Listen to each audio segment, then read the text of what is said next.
Imagine this.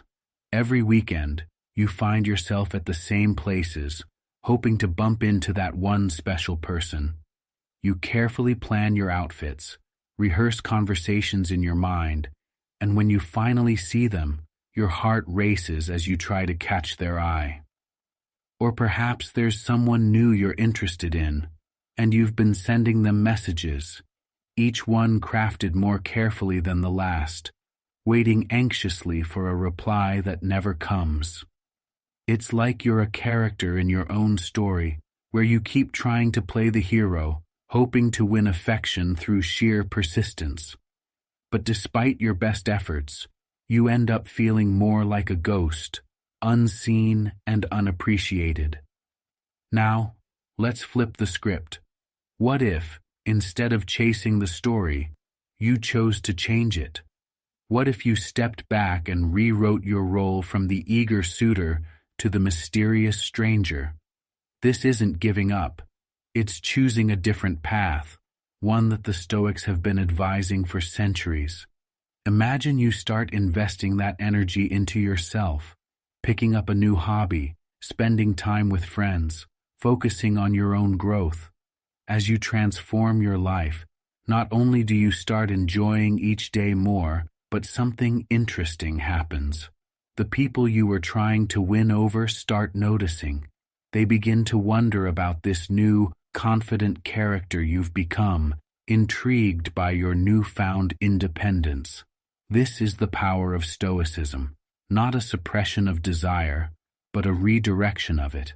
By focusing on what you can control, your actions and your emotions, you naturally begin to attract those who are drawn to your confidence and self-sufficiency. It's like becoming the main character in a new story, one where you're not waiting to be noticed, but are too busy thriving to care. Let me share a story about Alex, a subscriber who experienced a transformation that resonates deeply with the principles of Stoicism. Alex's tale begins in a familiar way, full of hope and effort to win someone's affection. Let's start with Alex, who faced a harsh reality while hopelessly trying to attract Jaime's attention at work. Alex was always on hand, responding to every request, showing up at every event Jaime attended, and continually sending carefully crafted messages that often went unanswered. Despite all the effort, Alex was virtually invisible to Jaime, who seemed far more interested in another colleague. Jaime would laugh at their jokes and engage with them, completely overlooking Alex's attempts to connect. This left Alex feeling less like a valued coworker and more like a doormat, overlooked and underappreciated. Despite all the efforts to be noticed, every time Jaime needed help with a project, Alex was the first to offer assistance, staying late at work just to make sure everything was perfect. Alex would go out of the way to do little thoughtful things, like bringing Jaime coffee in the mornings, or finding opportunities to compliment Jaime on work accomplishments. But no matter how many gestures of kindness or moments of support Alex offered, Jaime hardly seemed to notice. To make matters worse, Jaime seemed to be drawn to someone else in the office. Jaime would smile and laugh with other colleagues, make plans with them after work, and even openly flirt with someone else, all while ignoring Alex's presence. Fed up with feeling sidelined, Alex decided it was time to shift focus. No longer would Alex chase after Jaime's approval. Instead, Alex joined a hiking club, spending weekends exploring scenic trails and reconnecting with nature. Alongside rediscovering a passion for painting, Alex began to share these new adventures and artworks online. This wasn't just a hobby. It was a declaration of a new, self-sufficient Alex who found joy outside of workplace dynamics. This change sparked a noticeable shift. Instead of being the one always trying to initiate conversations, Alex was now genuinely enjoying life and sharing that joy freely. This newfound confidence and happiness didn't just make Alex feel better, it caught the attention of everyone at work, including Jaime. At the next company gathering for the first time, it was Jaime who approached Alex, curious about the recent hiking trips and impressed by the vibrant paintings Alex had been posting. Their conversation flowed naturally, marked by mutual interests rather than Alex's one-sided efforts. Alex's transformation is a powerful lesson. True attraction comes from investing in yourself and leading a fulfilling life, not from tirelessly seeking someone else's approval. By focusing on personal growth and happiness, Alex not only changed how others saw Alex, but also how Alex saw themselves, not as someone's shadow, but as a person of substance and interest.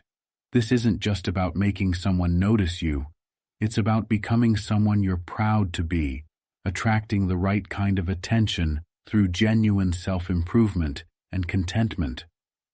After exploring Alex's challenging journey, it's clear that finding genuine connection starts with valuing oneself and investing in personal growth.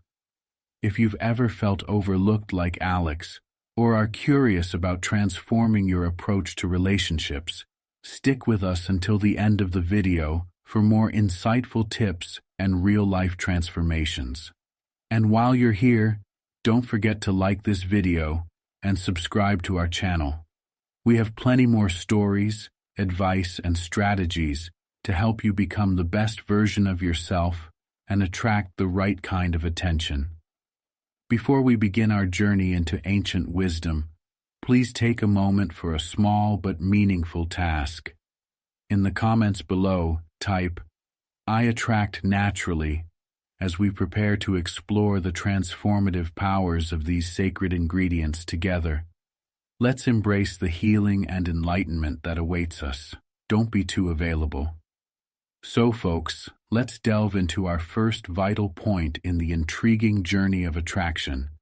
Don't be too available. Grasping this concept can significantly transform how others perceive and value your presence. It's not about playing games or being elusive. It's about showing that your time and energy are valuable and not up for unlimited access.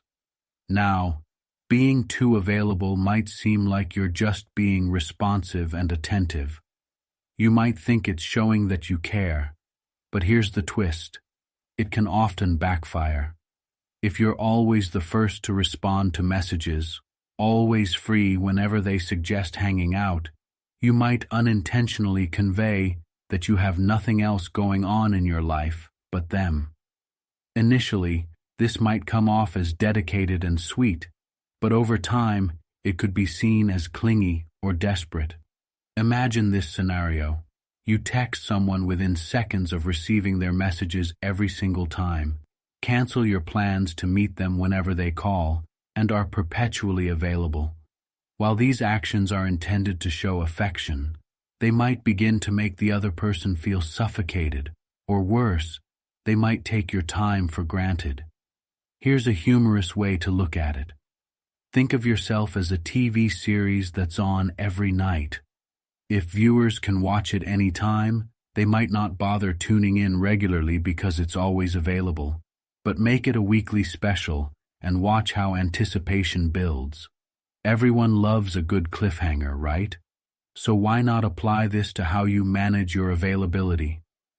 A wise quote from Stoic philosophy states, "Seek not that the things which happen should happen as you wish, but wish the things which happen to be as they are, and you will have a tranquil flow of life." This teaches us about acceptance and not forcing things to happen, especially in relationships. If you are always available, you may be forcing a connection that needs space to grow naturally. Stoicism teaches us to value independence and personal growth, and these values should be reflected in how we manage our relationships. For instance, if you've just met someone and felt a spark, instead of diving in headfirst and making yourself overly available, take a step back. Give each interaction some breathing room. This spacing not only respects boundaries, but also heightens interest and excitement. Each time you meet isn't just another day, it's a special occasion that both of you can look forward to. Moreover, by not being too available, you set healthy boundaries for yourself. This is crucial for any long-term relationship or friendship. It signals that you respect yourself and your time, and this, in turn, teaches others to respect you as well. It's about balancing your personal space with social interactions, ensuring that your self-respect always stays intact. Consider another practical example. You're invited to join a group of friends for an impromptu outing, but you have plans to indulge in a hobby you've recently taken up. Instead of dropping your plans to join the group, you choose to honor your commitment to yourself. This decision not only boosts your self-esteem, but also subtly enhances your allure among your peers. They see you as someone with interests and commitments, which naturally makes you more intriguing. Furthermore, being less available can enrich your own life in unexpected ways. It allows you to pursue personal projects, develop new skills, or simply relax and recharge. Each of these activities builds your character and makes you a more rounded and attractive individual, not just to potential partners, but to everyone around you.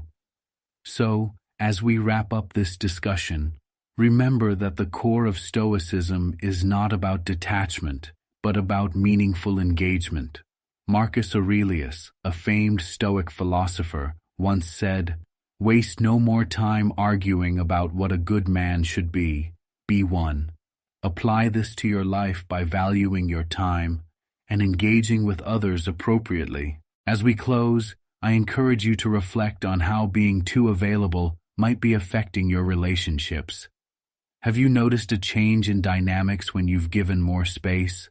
Let's affirm together, I attract naturally. Keep this conversation going. Continue to strive for a balanced life, and watch as your relationships transform with your newfound approach to availability. Every step back in availability you take is indeed a leap forward in building attraction and respect. Avoid oversharing. So folks, let's dive into our second point. Avoid oversharing. When it comes to building connections, there's a fine line between being open and giving away the entire plot of your life story in the first act. It's about finding that balance where you share enough to maintain interest, but not so much that you leave nothing to the imagination. Imagine you're on a first date, and instead of a playful exchange of likes and dislikes, you delve into your 5-year plan, including your thoughts on marriage, kids, and even retirement plans. It's a bit like serving dessert before the appetizer, overwhelming and out of place. Oversharing can make the conversation feel more like an interview, or worse, a therapy session, than a mutual exploration of compatibility. Stoicism, with its profound wisdom, teaches us the value of restraint and the power of mystery. Seneca once advised, "If you would not have a man flinch when you speak, do not speak too much." When you overshare, you risk not just boring your listener, but also burdening them with too much information too soon. This can lead to discomfort, making your new acquaintance feel pressured to reciprocate or retreat. But let's add a humorous twist to this. Think of oversharing as accidentally sending a detailed text about your job frustrations to your new acquaintance instead of to your best friend. Suddenly, they know more about your office drama than what your favorite movie is. It's awkward and leaves little room for the fun discovery phase of getting to know each other. Now, consider a different scenario. You share a funny anecdote about a recent travel mishap, leaving out the part where you cried at the airport. This keeps the tone light and invites them to share their travel stories too, facilitating a mutual give and take that can lead to deeper conversations organically over time. The right pace for sharing personal details allows a relationship to develop depth and resilience. It builds anticipation like a good book that you can't put down, where each chapter reveals just enough to keep you hooked. This approach not only respects the natural pacing of human interaction, but also leaves your acquaintance curious and wanting more, which is a crucial aspect of attraction. Now let's tie this back to our core Stoic principles. Marcus Aurelius reminded us, be tolerant with others and strict with yourself. This can be applied to how we share about ourselves. Be generous in your listening, but disciplined in your sharing. Allow the focus to be on quality interactions, not quantity of information. Consider this. Oversharing might also signal a lack of self-control, which, in the Stoic view, is contrary to wisdom and good judgment.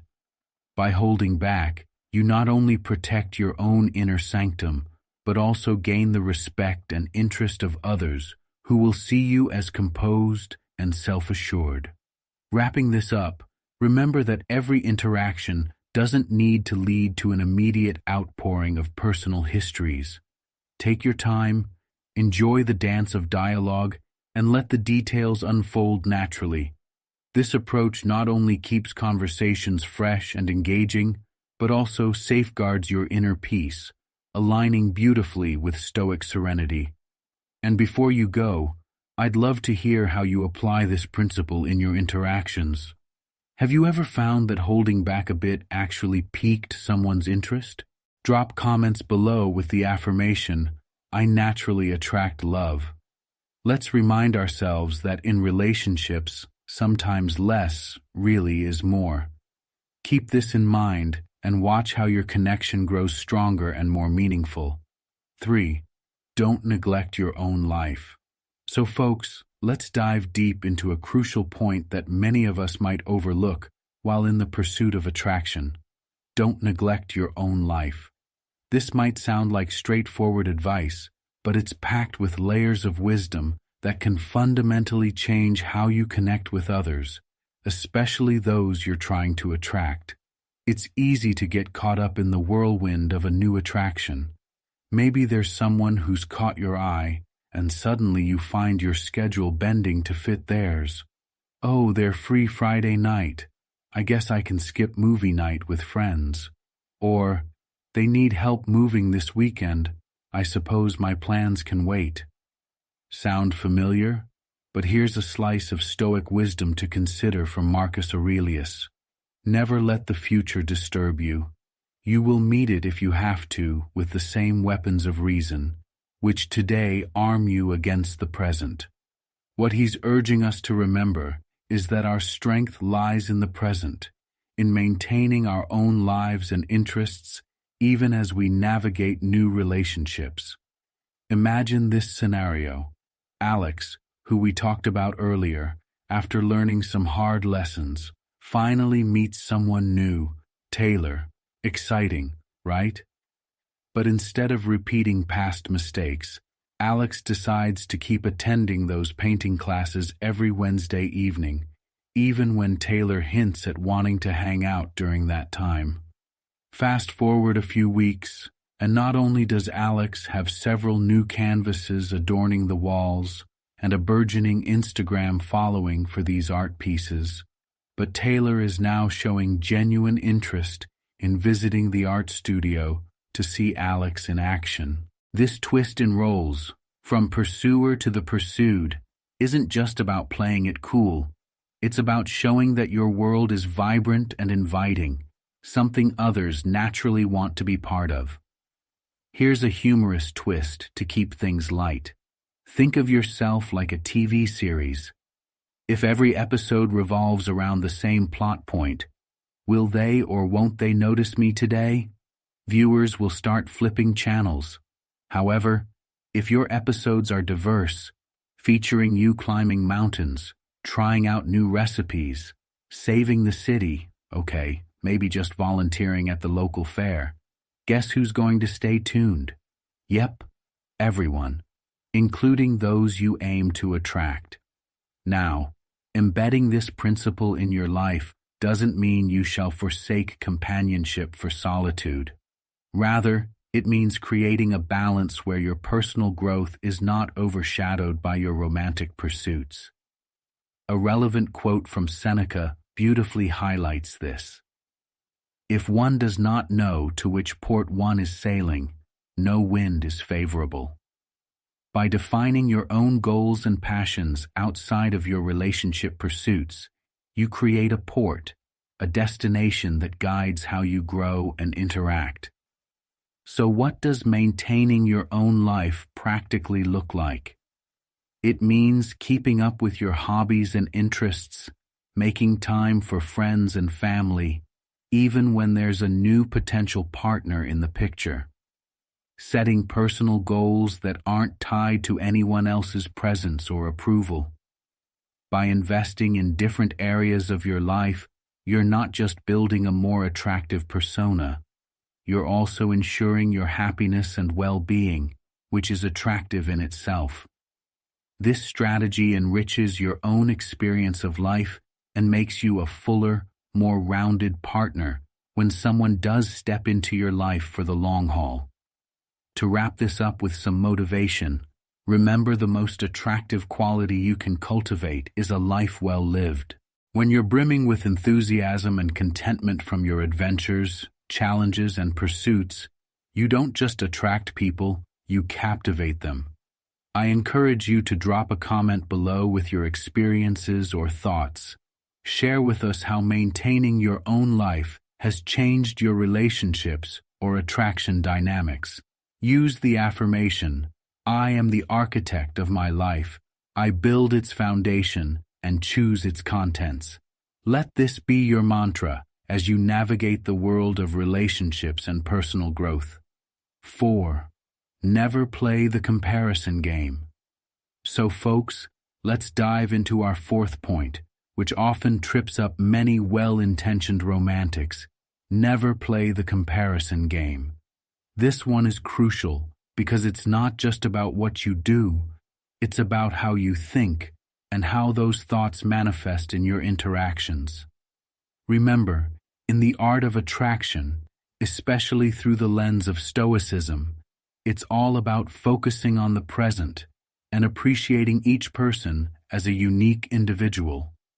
Now, imagine you're out on a date and everything's going smoothly. Then you drop a comment like, "You remind me of my ex, who also loved this restaurant." Seems harmless, right? Wrong. Suddenly, the mood shifts. Your date wonders, am I just a replacement? Comparisons, even unintended, can quickly sour an interaction because they shift focus from the present connection to past shadows. This brings to mind the wise words of Epictetus, a Stoic philosopher, who said, "Small-minded people habitually reproach others for their own misfortunes." In the context of relationships, constantly comparing your current interest to past flames is not just small-minded, it can be self-sabotaging. It broadcasts a lack of acceptance and appreciation for the person right in front of you. But let's lighten the mood with a little humor. Imagine you're comparing your date to someone else, but in a light-hearted sitcom-style scenario. Picture this. You say, "You order pizza just like my brother." While it might get a chuckle, what it really does is plonk your brother right there between you and your date, turning a romantic dinner into a weird family gathering.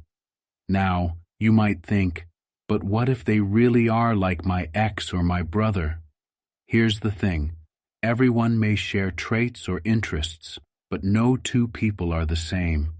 Celebrate the similarities for what they bring to the table, not for how they remind you of someone else. This is crucial in Stoicism, which teaches us to see and accept things and people for what they are in the moment, without undue influence from our past. But why do we fall into this comparison trap? Often, it's a comfort mechanism, a way to navigate the unknown territory of a new relationship by relating it to past experiences. But here's a twist of wisdom from Marcus Aurelius. Very little is needed to make a happy life. It is all within yourself, in your way of thinking.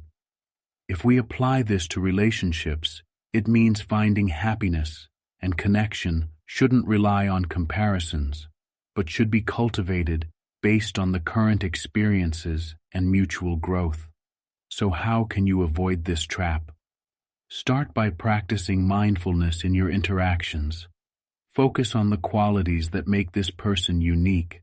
When you find yourself drawing comparisons, gently remind yourself to come back to the present. Recognize the value in new beginnings and the freedom from past patterns. And if you ever slip up, use it as a learning moment. Reflect on why you made the comparison and what it reflects about your own mindset and emotional state. This reflection is a cornerstone of Stoicism, allowing us to grow from our experiences and become better partners. As we wrap up, remember that attraction is about appreciation, not comparison. Cherish the quirks and qualities of new acquaintances as treasures to uncover, not as echoes of past relationships. Let your interactions be guided by genuine interest and respect for the person's individuality. So go ahead and comment below with the affirmation, "I celebrate the unique in everyone I meet." Let this be your mantra as you navigate the world of relationships, drawing closer to others not by comparison, but through genuine connection. Keep this affirmation in mind as you interact with new people. Let it guide you toward building meaningful, authentic relationships that are free from the shadows of comparison. This approach not only fosters healthier interactions, but also enriches your own emotional landscape, making you a magnet for positive connections. Remember, in the journey of attraction, the most captivating trait is your ability to appreciate and celebrate the present moment and the person sharing it with you. 5. Don't try to change them. So folks, let's dive into our fifth point. Don't try to change them. This is crucial in our journey to understanding the 10 things you should never do with those you want to attract, especially when guided by Stoic wisdom. Stoicism teaches us to accept things as they are, not as we wish them to be, and this principle applies powerfully in relationships. Imagine you're in a garden and you come across a rose with a unique crooked stem. You might think, this rose would be perfect if only it was straight like the others. So, you tug at it, you prop it up, you do everything you can to change its natural bend. But what happens? It loses its charm, its uniqueness, and worse, it may even break under the pressure. The same goes for human relationships. Trying to mold someone into your ideal version of them is not only futile, but can actually damage the beauty that drew you to them in the first place. Now imagine this scenario. Alex meets Sam and thinks Sam is perfect, except for one thing. Sam is an avid gamer, and Alex not so much. Alex tries subtly suggesting new hobbies, planning outings during Sam's regular gaming hours, and even hinting that gaming is a juvenile pastime. What do you think happens? Sam feels misunderstood and constrained, not freely accepted by Alex. Here, Alex's actions, though they may be well-intentioned, come off as manipulative. As Epictetus wisely said, "It is impossible to begin to learn that which one thinks one already knows."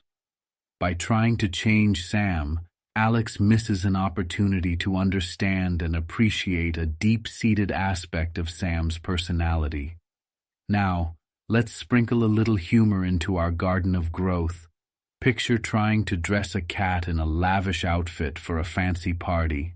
The cat, being its quintessential self, might tolerate it for a moment, if you're lucky, and then scamper off, leaving you with nothing but a fancy costume and a befuddled look.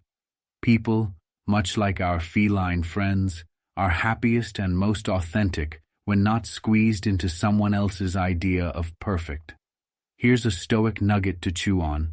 Marcus Aurelius once remarked, "Accept the things to which fate binds you, and love the people with whom fate brings you together, but do so with all your heart." This wisdom reminds us that acceptance isn't about pity. It's about embracing others as they are, with all their quirks and differences.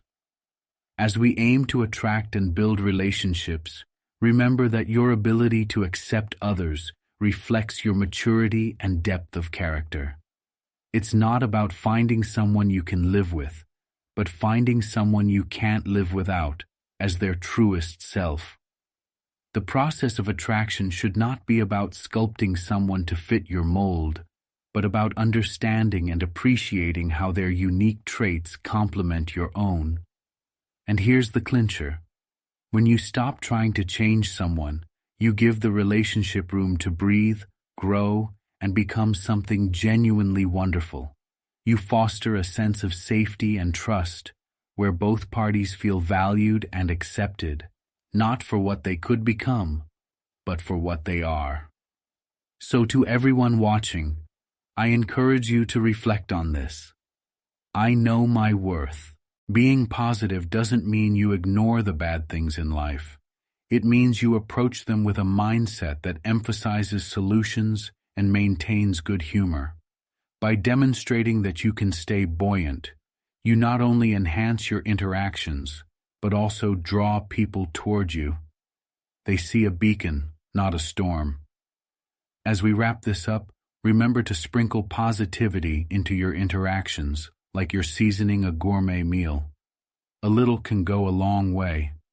Keep the conversation uplifting, and even when things get a bit gloomy, try to find the silver lining. This approach isn't just about making you more attractive. It's about making life itself feel more manageable and enjoyable. And now I'd love to hear from you in the comments below. What are some ways you keep positive? Drop a line with the affirmation, "I attract positivity." Let's keep our thoughts light and our spirits high. And remember, the most attractive thing about you is your smile.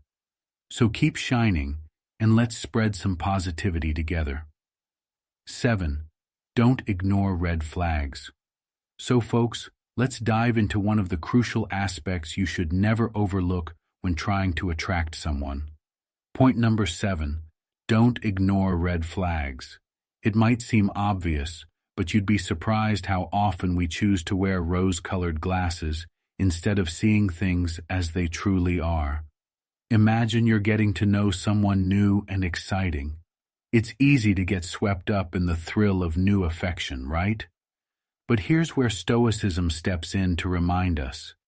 He who exercises wisdom exercises the knowledge, which is about things that are in simpler terms. Be wise about whom you're choosing to spend your energy on. It's tempting to dismiss small issues as unimportant when everything else feels so right. However, those small issues can turn into big problems later on. For instance, let's say the person you're interested in consistently cancels plans at the last minute, or they have a habit of not respecting your boundaries. Let's not just look for love that's comfortable or convenient, but for connections that challenge us to accept more deeply, love more openly, and grow more completely. 6. Avoid being negative. So folks, let's dive into the 6th point on our list. Avoid being negative. Keeping a positive outlook is crucial, especially when you're trying to attract someone. Remember, your vibe attracts your tribe. Negativity can seep into interactions subtly or be as overt as a stormy cloud over your head, and it tends to push people away faster than bad Wi-Fi. Imagine you're at a coffee shop with someone new. You start talking about your day, and suddenly the conversation turns into a rant about your awful commute, terrible weather, and how your favorite coffee shop raised its prices. It's a downpour of complaints. How do you think your company feels? Probably like they're sharing an umbrella with Eeyore. Stoicism teaches us to focus on what we can control and accept what we cannot. Marcus Aurelius once said, "You have power over your mind, not outside events. Realize this, and you will find strength. When you exude positivity, or at least a calm acceptance of life's ups and downs, you become more pleasant to be around. It shows you can handle challenges without becoming a broadcast station for gloom and doom." Now, let's say, instead of complaining about the coffee prices, you quip about starting a coffee savings fund and invite them to contribute ideas. It turns a negative into a playful exchange. This doesn't just keep the atmosphere light. It shows you're someone who can make the best out of less than ideal situations. Here's another scenario. You're planning a day out, and it starts raining. Rather than sulking, you turn it into an adventure. Looks like we're on a quest to find the best rainy day treats. This kind of positivity is infectious and attractive. It shows resilience, a key quality in both Stoic philosophy and in partners that people seek out. These aren't just minor annoyances. They're signs indicating a lack of respect and consideration. Ignoring these red flags can lead to greater dissatisfaction and emotional drain down the road. Now, to add a tack to our discussion, consider this scenario. It's like going to a car lot and seeing a shiny car with a few dents and thinking, well, it still drives fast. But when winter rolls around, those minor dents lead to major repairs because the car wasn't as sturdy as you thought. Just like with cars, with relationships, it's important to check under the hood before you're too far down the road. Using Stoic wisdom, we can draw upon quotes like Marcus Aurelius's, "Accept the things to which fate binds you, and love the people with whom fate brings you together, but do so with all your heart." This isn't about settling or ignoring flaws. It's about seeing them clearly and loving fully with eyes wide open. In practice, not ignoring red flags means having open, honest conversations early on. It means not making excuses for someone's poor behavior just because you're attracted to them. It means stepping back and assessing whether this person truly aligns with your values and life goals. To wrap up, let's remember why it's essential not to ignore the warning signs. Because you deserve a relationship that adds to your life, not one that constantly requires you to turn a blind eye. Be honest with yourself, and don't be afraid to walk away if necessary. It's not about being judgmental. It's about being selective with who gets your time and affection. And now I want to hear from you. Drop a comment below with the affirmation, "I attract what aligns with my worth." And let us know how recognizing red flags has changed your approach to relationships. Your insights not only enrich our community, but also reinforce the path of self-respect and wise choices. Thank you for tuning in, and let's keep striving for relationships that truly deserve our commitment and love. Keep growing, keep learning, and remember, ignoring a red flag might save you some trouble today, but understanding and addressing it will save you a lot of heartache tomorrow. 8. Avoid playing games. So folks, let's dive into our 8th point. Avoid playing games. When trying to attract someone, it might be tempting to play a little cat and mouse, thinking it'll keep the flame alive. However, this approach often leads to confusion, misunderstandings, and might even backfire, leaving you both running in circles instead of moving forward together. Imagine you're trying to get someone's attention by not replying to their messages on purpose, hoping it'll make them more eager. It sounds like a good plan on paper, but in reality, it can create unnecessary anxiety and even resentment. It's like trying to bake a cake, but instead of following the recipe, you just keep turning the oven off and on, hoping it will somehow come out better. It's unpredictable, and let's be honest, a little bit silly. Stoicism teaches us to appreciate directness and sincerity in our interactions. Marcus Aurelius once said, "Waste no more time arguing about what a good man should be. Be one." This applies beautifully here.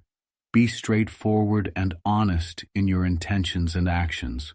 Playing games might seem clever, but genuine connections are built on trust and respect, which are straightforward, not puzzling. Now, why is avoiding games so crucial in attracting the right person? Because clarity in communication sets a strong foundation for any relationship. It shows that you respect yourself and the person you're interested in enough not to entangle in unnecessary drama. Think about it. Would you rather be known as the person who is always strategizing or the one who is confidently genuine? Let's wrap up with some motivation. Remember, the strongest relationships are built on the simplest foundations: honesty, respect, and sincerity. As you go about your journey, remind yourself and each other of your value by dropping a comment below with the affirmation, "I attract love." This affirmation is your reminder that playing games is beneath you. You attract by being your authentic self. 9. Don't rush things. So folks, let's dive into our 9th point. Don't rush things. In the pursuit of attraction, it's easy to want to speed through the milestones. You meet someone, you like them, and suddenly you're planning your whole future together. But hold your horses, or should I say, hold your chariots, as the Stoics might have advised back in the day. Remember, nature does not hurry, yet everything is accomplished. This wisdom from Lao aligns beautifully with Stoic principles and our journey of attraction. Rushing things can feel a bit like microwaving a gourmet meal. Sure, it's faster, but the taste is not quite there. Imagine you're building a campfire. You start with small twigs and gradually add larger logs. If you dump everything on at once, hoping to blaze ahead, you're likely to smother the flames. Relationships are similar. They need time to grow from a spark to a steady flame. Tossing on the log of meeting the parents too early or pushing for a weekend getaway after just a couple of dates can overwhelm the budding connection, dousing the potential before it has a chance to truly ignite. Taking it slow allows you to savor each moment, understand each other deeply, and build a strong foundation. It's not about playing hard to get. It's about giving the relationship the respect and space it needs to develop naturally. This approach not only strengthens the bond, but also increases the intrigue and respect between you.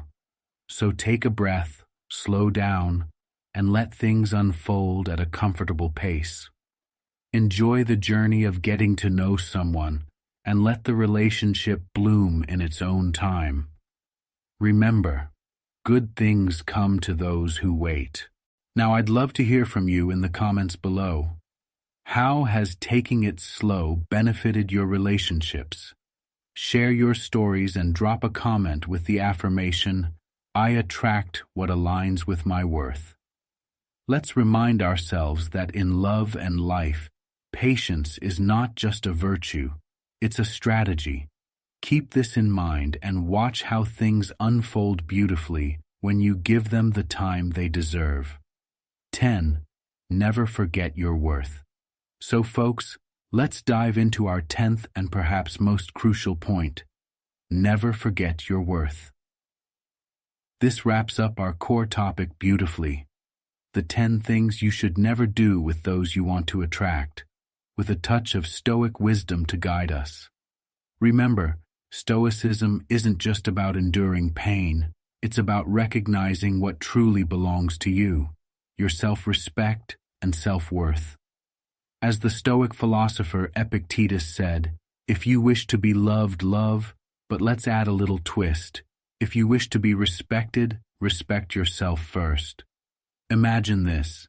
You're at a cafe and you spot someone interesting. Instead of morphing into someone you think they'd like, you engage them as you are, confident, content, and with a touch of humor about your last failed attempt at baking. It's not just the laughter that lights up the room, but the authentic light of your presence. Being genuine not only increases your appeal, but also sets a foundation for mutual respect and sincerity in any relationship. When you value yourself, you teach others how to value you too. No more changing your favorite music band because someone else scoffed at it, and no more pretending you enjoy sushi when you can barely stand the sight of fish. Now, ending on a motivational note, always carry your dignity like your ID. It's proof of who you are. Don't let anyone make you feel like you're not enough, because you are more than enough. That's not just a feel-good statement, it's a call to action. Stand tall, live true to your nature, and let the world see what makes you unique and irreplaceable. And don't forget to drop a comment below with the affirmation, I attract what aligns with my worth. Let's remind ourselves and each other that we're not just participants in our relationships. We're the curators of our own values and boundaries.